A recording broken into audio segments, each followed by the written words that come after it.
Pinabulaanan din ng busy ang kanya umanong pambabato ng laptop sa kanyang abogado o empleyado. Never in the history sa aking trabaho ako nagtapon ng laptop. Sara, magkaiba ang tapon, magkaiba ang bato ha. Yung nambato, hawak mo, binato. Yung nantapon, yun yung kinuha mo, nilagay sa basurahan, yun po yung tapon. Ha? Alam nyo, kung ganitong presidente ang meron tayo, na iba ang kahulugan sa sinasabi, iba ang kahulugan sa issue. Biruin nyo, ang pandesal hindi ordinaryong palaman. Magkaiba ang bato, ang binato, magkaiba ang tinapon. Yung tinapon, nilagay mo doon, o itapon mo to, lagay mo sa basurahan, ganun. Pero yung binato, yung diniritso mong ganun ba, tumama sa mukha. Kung ganitong vice presidente o maging presidente sa Pilipinas na iba-iba ang statement, sa bagay, Bisaya nga naman, sorry to say ha. Sa Bisaya kasi ang face, maraming meaning eh. May face na isda, may face na mukha, may face na kaibigan na tayo, at meron ding piste. Sa Bisaya, sa totoo lang mga kababayan, okay, mga tumawa dyan mga Bisaya ha. Naintindihan ko si Sara, kay Bisaya man siya. Magkaiba ang binato sa tinapon. In-explain ko lang. Kaya mahirap magkaroon ng presidente na iba-iba language. Pilipino lang man tayo, pero bakit nagkamali? Diba? Sa Bisaya kasi, yung face, maraming meaning. May face tayo, ka-friend na tayo. May face na mukha, may face na isda, merong peste siya. Continue. Sa isang colleague or sa isang empleyado or sa isang abogado. Dahil unang-una, pag nagtapon ka ng laptop or nagtapon ka ng cellphone, wala siyang benefit. Ang Sara, magkaiba nga yung tinapon sa binato. Alam nyo, sa totoo lang mga kababayan, correction ko na lang. Ang ibig sabihin ni Sara, wala daw benefits yung ibinato mo ang cellphone, ibinato mo ang laptop. Wala daw benefits yun. Meron. Bakit? Pag binato mo yun, ang benefits doon bukol. Ang benefits doon bukol, tapos lalayasan ka. Ngayon, maniwala kami na hindi mo binato, ipakita mo na walang bukol. Siyempre, pag binato mo yun, kung tumama sa noo, bukol. Kung tumama sa kamay, maga. May benefits yun, bukol. So, sorry ha, mga kababayan, Bisaya kasi si Sara. Ako na lang mag-translate ha. Unawain nyo lang, sabi ng nurse. Unawain nyo na lang, mga kababayan. Ang tapon at bato sa kanya, isa meaning nun. Intindihin nyo na lang ha. Mga kababayan, intindihin nyo na lang na ang tapon daw at mambato, iisa lang. Ako po'y nakikiusap, mga kababayan. Intindihin nyo po. Bisaya kasi. Hindi ko ina-underestimate ang mga Bisaya ha, pero ganun kasi talaga, mga kababayan. Kasi nga, sabi nga ni Tekla, ang pes, merong mukha, merong bati na tayo, at merong piste. Piste siya. Continue. tutukoy sa mga usap-usapan na nabato ng laptop, si Attorney Michael Poa, spokesperson ng defense team, Ma'am Maria VP Santo, Sara, salamat po una ma'am. na nitong tinanggiang issue sa panayam niya kay Corina Sanchez Rojas sa programang Memo ng Billionaire News Channel. To be honest, hindi ko... You've never seen her I've meltdown? No, I've never seen any sign of that temper whatsoever. No. Of course, she's very decisive. I never seen this kind of temper. Very decisive. Ano yung sirip na sinuntok niya? Kwento lang? Walang video? I never seen tempered. She is very decisive. Paano yung sirip na sinapok niya yung mata? May dalawang kay Mito dito nag-violet. Tatang ina mga kababayan, hindi na ako maniwala eh. Bakit? I never seen tempered. She's tempered at I never seen she is very decisive. Tapos paano natin ipaliwanag yung sirip na sinuntok niya? Paano natin i-explain yung binakayan niya yung mata may kay Mito? Dito, namaga ba yung mata sa sirip? Paano natin i-explain ito yung namaga yung mata ng sirip? Hindi ba siya nagkaroon ng temper doon? Decisive daw. She is very decisive. I never seen she's tempered. Ulitin ko nga, masakit sa bangs eh. Sara. Una na nitong tinanggiang issue sa panayam niya kay Corina Sanchez Rojas sa programang Memo ng Billionaire News Channel. To be honest, hindi ko... You've never seen her meltdown? No, I've never seen any sign of that temper whatsoever. No. Of course, she's very decisive. Never nang bato, never... I never seen a sign of temper. She's very decisive. Never ng bato. Pero nanuntok ng sheriff. So, paano namin ikwento yun? Guni-guni lang namin yun? Nalipasan lang kami. Milyon-milyon po tao nakapanood nun. Guni-guni lang. Nalipasan kami nun, hindi kami nakainom ng tubig. Ano yun? Or kinabag kami, hindi kami nakautot ng 24 hours. Nung nautot namin, nakalimutan namin pangyayari. Ano yun? Ano yun? Attorney Poma. I never seen this kind of temper. She's very decisive. Hindi na mato, hindi na mugbog. Ano yun? Kailangan pa ba namin ganunin yung mata namin? Baka namilik mata lang kami? Ano yun? Hindi kami nakautot ng 24 hours. Kinabag lang kami nung pangyayaring yun na sinuntok niya yung sheriff. Ano yun? Nalipasan lang kami ng kain nun. 3 times a day. Nakakain lang kami isang beses. Kaya medyo nahanginan yung utak namin. Nakalimutan namin. Ay, hindi pala yun suntok. Pagmamahal pala yun. Kaya nagkaroon ng black eye. nanigaw. Dagdag pa ng bis. Never na mato, never na nigaw. Pero nanuntok ng sheriff. Nasa ang sheriff? Asa ang sheriff? Boom! Boom! Boom! Black eye. Bilog ang mata. Nay kay Mito. Ulmang kay Mito ang mata. Hindi na siya nakakita kay Sarah. Na mato, nanigaw. Pero nanuntok meron.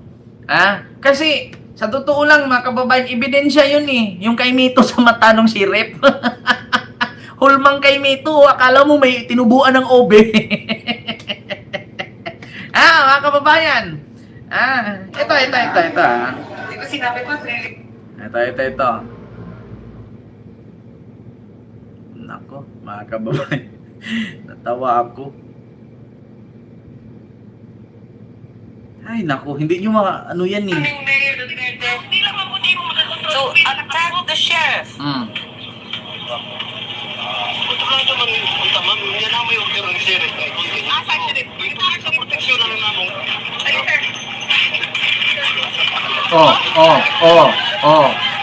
Ayan. I never seen this kind of temper. Sara. Una na nitong tinanggiang issue sa panayam niya kay Corina Sanchez Rojas sa programang Memo ng Billionaire News Channel. To be honest, hindi ko... You've never seen her meltdown? I've never seen any sign of that temper whatsoever. No. Of course, she's very decisive. Never nang bato, never nanigaw. Alam nyo, tigilan nyo yan. Uy, hindi pa kami tanga. Okay lang sana kung kami lahat nagkaulyanin na. Maniwala kami, never nang bato, never nanigaw. She is very decisive. I never seen this kind of temper. So, ano to? Ano tong mata ng sheriff na may kay Mito?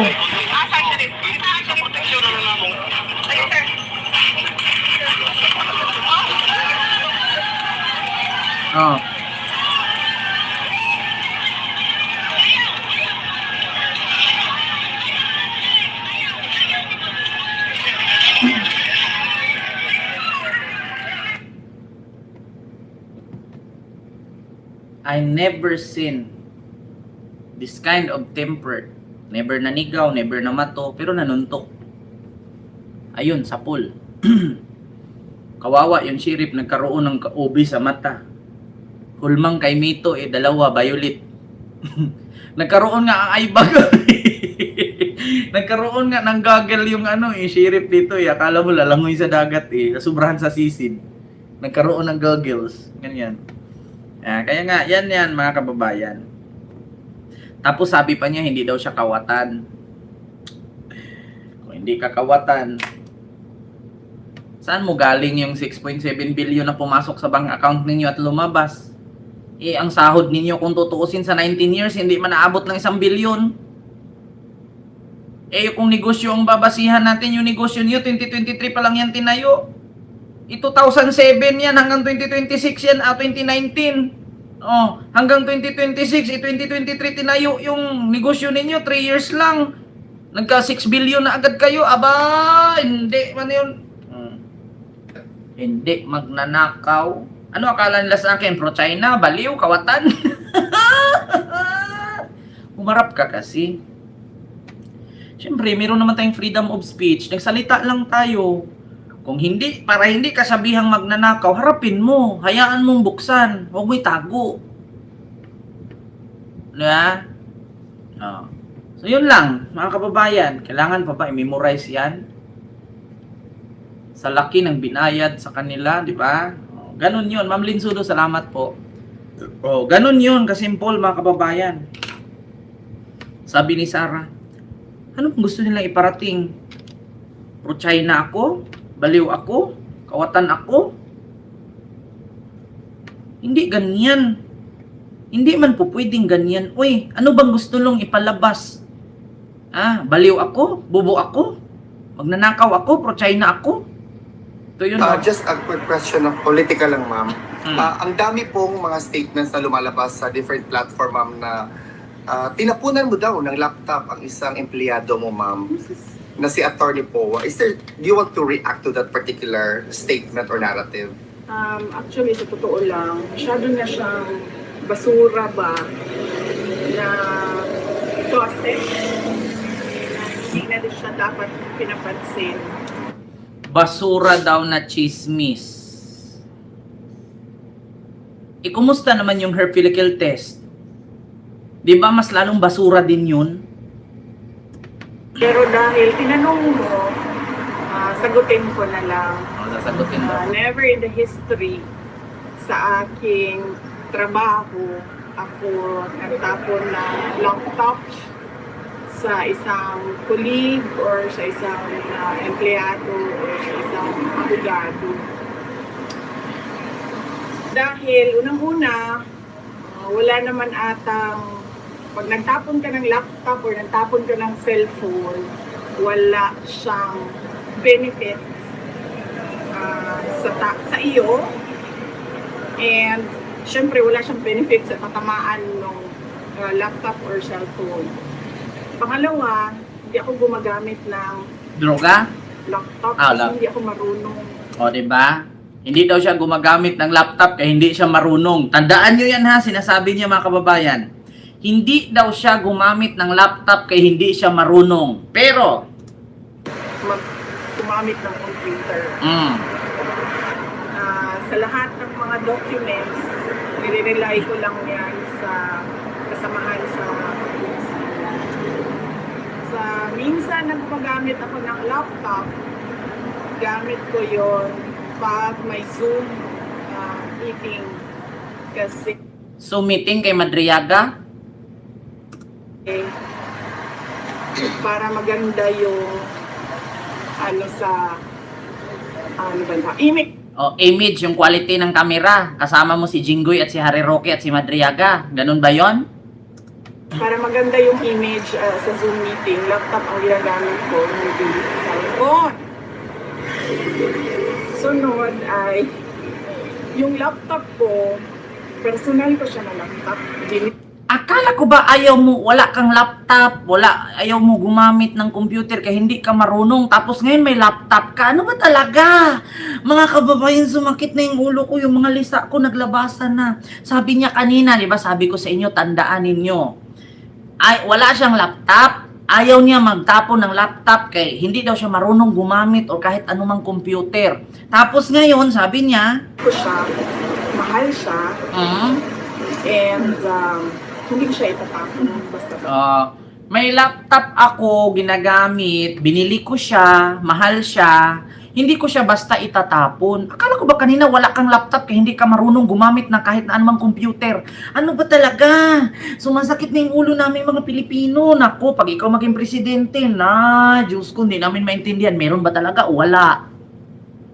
Diba? Dito mo malalaman na kailangan mo ng script kasi bakit? Namali yung script sa dulo. Una ang sabi, Wala akong laptop, hindi ako marunong computer, tapos sa dulo, meron akong laptop, binili ko siya, mahal siya. Hindi afford ng gobyerno, kaya binili ko siya. Sumasakit yung magpa-mental health check-up ka na, day. Iba na jud na, day. Di gid na, naambot lang. Ay, Diyos ko, Ginoo ko tabang, mga langit, sumakit yung binunutan kong ngipin.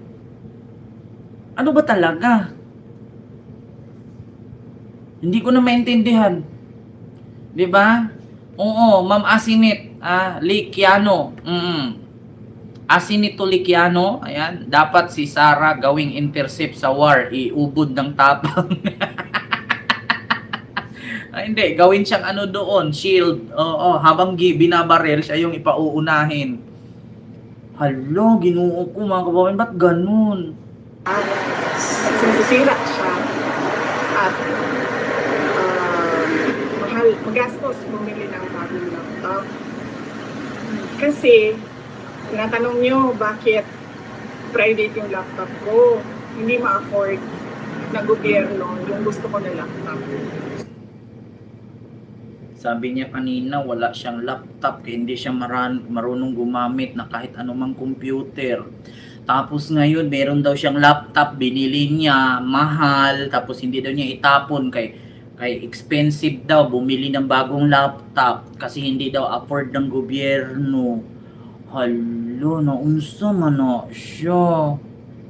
Diba? Kaya nga sabi ko sa inyo mga kababayan, yung pandesal hindi ordinaryong palaman Yung daing na binabad sa suka na may paminta at bawang, tapos tuyo daw sa Bisaya. Ang tuyo, binilad man yun sa araw na may asin, hindi man binabad sa suka yun. Alo, pa iba-iba man ang statement niya. Magpa-mental check-up ka na, Inday Sara. Uy, nabuang man ka na. Makapanood ka karon sa ako ang vlog day. Kay makatawa man ka. Tignan nyo kung nanood si Sara sa akin, ngayon natatawa yan. Biruin mo, isipin mo mabuti. Ang sabi niya nung una, ang pandesal hindi ordinaryong palaman. Tapos, yun daing na, ang daing ba naman, binabad yan sa suka na may paminta, may bawang, tapos tuyo daw sa Bisaya. Na ang tuyo sa Bisaya, day, kay gibulat mo na sa init, nilagyan ng asin. Hindi man binabad sa suka. Na, pag napanood mo to, day, matatawa man ka. Hala, Ginoo ko. Ha?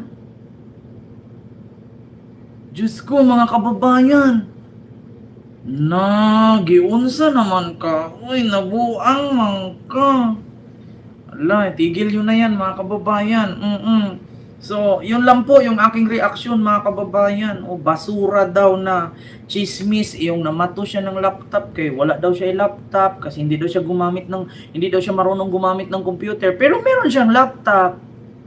Mahal daw. Hindi daw niya itatapon kay expensive daw magpalit ng bagong laptop. Lo, ano ba yung sagot na yan? Kulang sa script. O na mali lang. Kay maumanggod na, pag in-interview ka kasi, kailangan focus ka sa tanong. Oy, kasi minsan ang nasa isip kasi yung gasoline station ba, yung bula baka manipis na, yung jersey. So yun lang mga kababayan. Maraming salamat.